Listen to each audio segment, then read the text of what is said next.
There's some instances where we may look at a table of contents entry and see that the case doesn't look quite right here. And we can see that here under remove custom ruling and shading. We can see a lowercase r on ruling, and we see that the word and is all uppercase. And we may wonder why on earth this has happened. So what we can do is we can use our Control-Alt-Click shortcut, and let's actually go to that paragraph. And the one thing we've done here is we've created these heading 1 styles to be all uppercase. And you can see that in the paragraph designer. So the problem is when this is set like this and the user types in these headings, a lot of times they're not really conscious of the case they're using. They might get a little lazy, and because they're all going to show as uppercase, they may just type them in as all lowercase, or use a funny mixed case. And we can actually see that here if we temporarily uncheck this here in the paragraph designer and click apply. You'll see that they typed it wrong. They typed a lowercase r, and they maybe had their caps lock on and clicked and did all caps on the word and of course, because we're using mixed case in the table of contents, let's go back over here. See, we're not using the uppercase setting in the paragraph designer. It's going to come over just exactly how it was typed. So typically you just need to change the way it was typed and correct that. There's a couple of shortcuts you can use. Let's leave this lowercase so I can show you how these shortcuts work. So what we're going to do is we're going to click at the beginning of the paragraph. We're going to press our Control-Alt keys and hold them down, and we're going to hit the C key.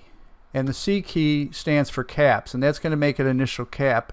And you can see it doesn't look like it changed anything because it was already initial cap, but it actually brings it over a word automatically.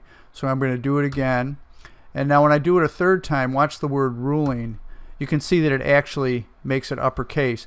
Now, initial cap rather. Now I'll show you a trick here. When I get to this word and, I don't really want this to be initial cap. I want this to be all lowercase. So I'm going to press the Control-Alt keys, and I'm going to hit the letter L. And notice it makes it all lowercase, so it's L for lowercase. And then of course for completeness, I can go ahead and just click the C here, Control-Alt-C, and that moves it over. Now let's say we had like an acronym or an abbreviation or something. We can make these all uppercase, and the shortcut is Control-Alt-U for uppercase, and of course that goes across. Now we don't want to do that here because we don't want these to be all uppercase in the table of contents. We want them to be mixed case. So we're going to go ahead and fix this. So it's Control-Alt-C, C, C, L, C.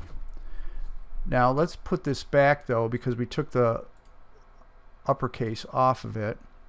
Let's click apply. Oh, it's the wrong paragraph. Got to be in our heading here.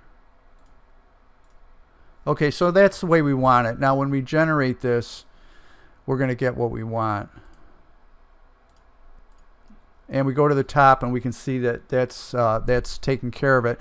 Now you don't have to go to the step that we did to make the everything mixed case or lowercase so you can see it. You can do it even when it's all set to uppercase. So let me go back there. Let me Control-Alt-Click, and there's nothing stopping me from just clicking in the front here.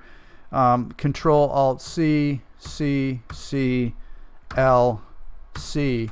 And that would fix it just as well. I mean, I just can't see it happening, but I know it's happening because when I generate the table of contents again, I see that it's in the correct case.